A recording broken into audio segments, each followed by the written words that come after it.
जय श्री राधे दोस्तों, केपी की वाणी चैनल में आपका स्वागत है। माता रानी का आशीर्वाद पाने हेतु कमेंट में जय माता दी अवश्य लिखे। वहीं अगर आप महाकाल के भक्त हैं तो कमेंट में हर हर महादेव अवश्य लिखे। दोस्तों, नव वर्ष की आपको ढेर सारी शुभकामनाएं। माता रानी कृपा से आप जहां रहें मस्त रहें, स्वस्थ रहें, व्यस्त रहें और माता रानी की असीम कृपा आप पर और आपके पूरे परिवार पर अवश्य बरसती रहे। सकारात्मक चीजों में आपको सफलता मिले और आप जिस उद्देश्य से नववर्ष की शुरुआत करें उस उद्देश्य में आपको महादेव की कृपा से अवश्य सफलता मिले। ऐसी शुभकामनाएं हमारी पूरी टीम की तरफ से। नववर्ष की ढेर सारी शुभकामनाएं। आप अपने जीवन में कठिन परिश्रम से उन परिस्थितियों से अवश्य ही बाहर आ पाएंगे जिन परिस्थितियों में आप अभी वर्तमान समय से गुजर रहे हैं। अगर जीवन में अच्छे समय चल रहा है तो उसका आप सदुपयोग करें और गलत चीजों से आप दूर अवश्य ही रहे, क्योंकि जीवन का मुख्य उद्देश्य केवल और केवल सकारात्मक मार्ग पर चलकर जो है ईश्वर द्वारा प्रदत्त जीवन का जो है सही से उपयोग करना है। तो आज की वीडियो की शुरुआत करते हैं। आज जैसा आपने थंबनेल में देखा है, इस वीडियो में मैं आपको कर्क राशि के जातकों का वार्षिक राशि फल बताऊंगा। उनका स्वास्थ्य कैसा रहेगा, धन की स्थिति कैसी रहेगी, वैवाहिक जीवन कैसा रहेगा, विवाह के योग कब बनेंगे और करियर कारोबार में किस प्रकार से योग बन रहे हैं। इसके अलावा आपको क्या क्या उपाय करना है साल 2025 में, इसके बारे में बताऊंगा। इसके साथ ही कर्क राशि के जातकों के किस महीने में शादी हो सकती है, कहाँ शादी हो सकती है, कब कहाँ कैसे किससे किस दशा में कितनी दूरी पर किस नाम से शादी हो सकती है की पूरी जानकारी दूंगा। आइए उससे पहले मैं आपको बता दूं कि अगर आप केपी की वाणी से अपनी कुंडली बनवाना चाहते हैं, अपने विवाह की जानकारी प्राप्त करना चाहते हैं तो आप संपर्क कर सकते हैं। हमारा संपर्क नंबर जो स्क्रीन पर भी दिए गए हैं और दोहरा भी देता हूँ। सर्वप्रथम हिंदी भाषियों के लिए बता देता हूँ 8521835670 8521835670। तो इस नंबर पर आप व्हाट्सएप के जरिए, सामान्य कॉल के जरिए, सामान्य संदेश के जरिए संपर्क कर सकते हैं। आइए अब वीडियो में आगे बढ़ते हैं। तो कर्क राशि के जातकों के लिए वर्ष 2025 कैसा रहने वाला है, तो सर्वप्रथम आर्थिक स्थिति जान लेते हैं, यानी कि धन स्थिति जान लेते हैं। तो वर्ष की शुरुआत में धन की कमी से काम प्रभावित हो सकते हैं, क्योंकि वर्तमान समय में जो है शनि की बढ़ैया चल रही है और मार्च 29 तक शनि की ढैया रहेगी। इसके चलते आर्थिक स्थिति में उतार चढ़ाव रहेगा। कई ऐसे जातक हैं जिनके हाथ में धन की कमी हो सकती है या धन का अभाव हो सकता है।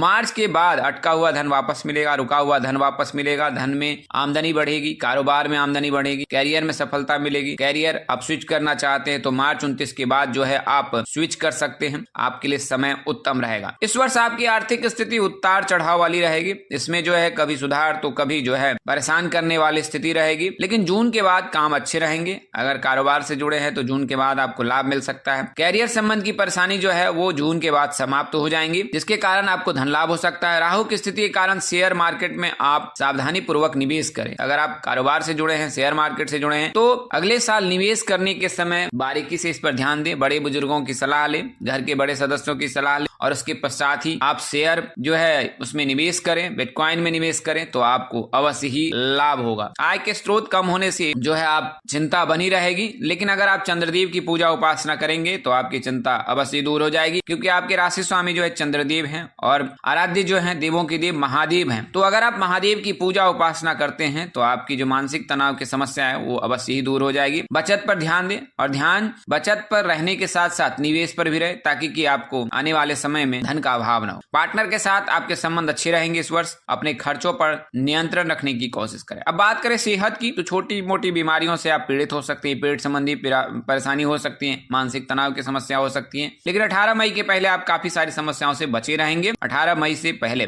लेकिन गुरु के मिथुन राशि में गोचर करने के बाद स्वास्थ्य के लिए हितकर नहीं रहेगी। राहु का अष्टम गोचर पाचन संबंधी यानी पेट संबंधी परेशानी उत्पन्न कर सकतेगा। दवाइयों पर अधिक खर्च हो सकता है। आहार विहार में जो है शुद्धता रखें, यानी कि लाइफस्टाइल और खान पान पर विशेष ध्यान दें। अप्रैल से जून का समय थोड़ा संवेदनशील रहेगा। नींद न आने के कारण सिरदर्द की समस्या हो सकती है अप्रैल से जून तक। अक्टूबर 2025 के बाद अतिचारी गुरु आपकी राशि में गोचर करेंगे 18 अक्टूबर को, जैसा पता है। इस दौरान बच्चों के स्वास्थ्य का ध्यान रखना आपके लिए अनिवार्य है। अब बात करते हैं प्रणय जीवन की, तो इस वर्ष आपका विवाह जीवन थोड़ा सा कष्टकारी हो सकता है। पार्टनर के साथ विवाद हो सकता है। वर्ष की शुरुआत में बृहस्पति की दृष्टि सप्तम भाव में पड़ती रहेगी, किंतु मई में गुरु की मिथुन राशि और राहु की अष्टम राशि में गोचर करने वाले कई बार मतभिन्नता को लेकर झगड़े हो सकते हैं। जैसे मैंने बताया कि विचार को लेकर मतभेद हो सकता है। जिन लड़कियों का विवाह नहीं हो रहा है, मार्च के बाद उनका विवाह हो सकता है और तय कर देना हितकर रहेगा। जून से अगस्त के बाद विवाह तय करना सामान्यजनक हो सकता है। इस समय उत्तम समय रहेगा जून से अगस्त के मध्य विवाह के लिए। गुरु के आपकी राशि में गोचर से अक्टूबर से दिसंबर के बीच भी समय अच्छा रहेगा। इस दौरान भी जो है पार्टनर के साथ संबंध मधुर रहेंगे। प्रेम संबंधों में प्रगाढ़ता आएगी, मधुरता आएगी, निकटता आएगी और कुछ उतार चढ़ाव भी बनी रहेगी। आपसी समन्वय को बनाए रखें। और विवाह के लिए जैसा मैंने बताया जून से अगस्त और फिर अक्टूबर से दिसंबर के समय जो है ये उत्तम रहने वाला है विवाह के लिए। अब बात करते हैं शिक्षा और कैरियर की। तो वर्ष 2025 में कैरियर में कुछ बदलाव कर सकते हैं। वर्ष की शुरुआत में आप स्विच कर सकते हैं, जॉब बदलने की संभावना बन रही है। जॉब करने वाले जातक किसी तरह के नए व्यवसाय से भी जुड़ सकते हैं, कारोबार करने का प्लान कर सकते हैं, कारोबार में सफलता भी मिलेगी आपको। अपने काम के प्रति निष्ठावान बने रहे, आपको अवश्य सफलता मिलेगी। विदेश में जॉब या व्यवसाय करने वाले जातकों के लिए फरवरी और जुलाई का महीना उतना उत्तम नहीं रहेगा, लाभदायक नहीं रहेगा और इस दौरान आपको नुकसान भी हो सकता है। चरित्र का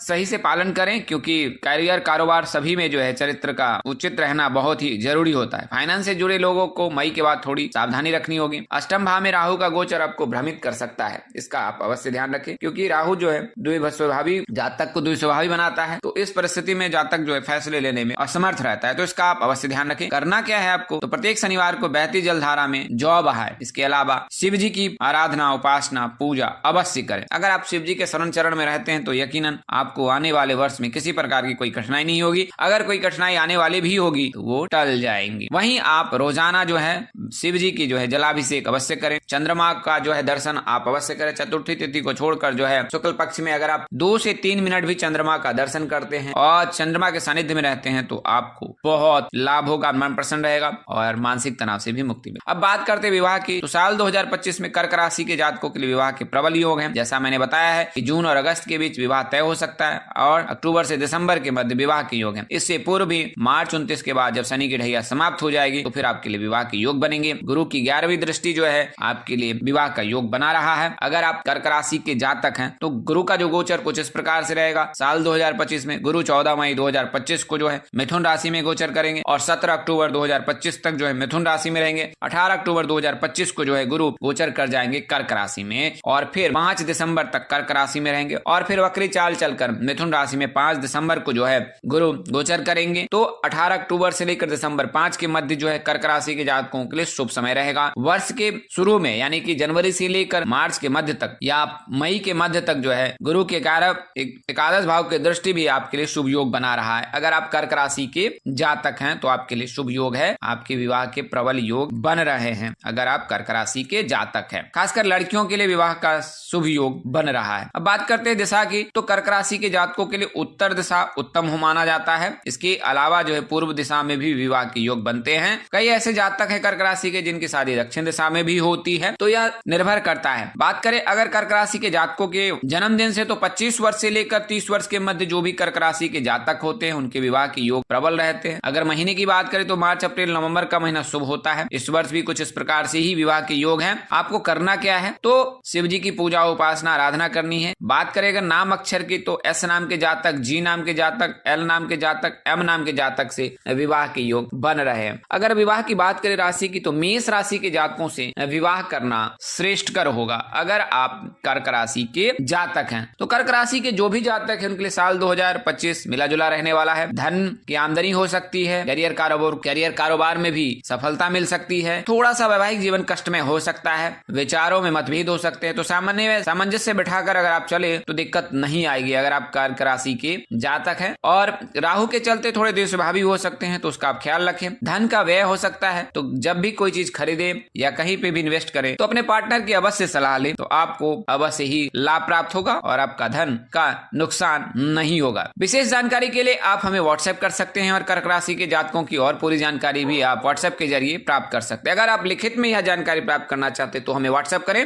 आपको फ्री में जो है ये सारी जानकारी लिखित में आपको व्हाट्सएप के जरिए दी जाएगी। तो आज के लिए इतना ही। अगली वीडियो में फिर मिलेंगे, तब तक के लिए इजाजत दें। नमस्कार, जय श्री राम दोस्तों, जय श्री कृष्णा, जय माता दी, जय वाहिगुरु, हर हर महादेव।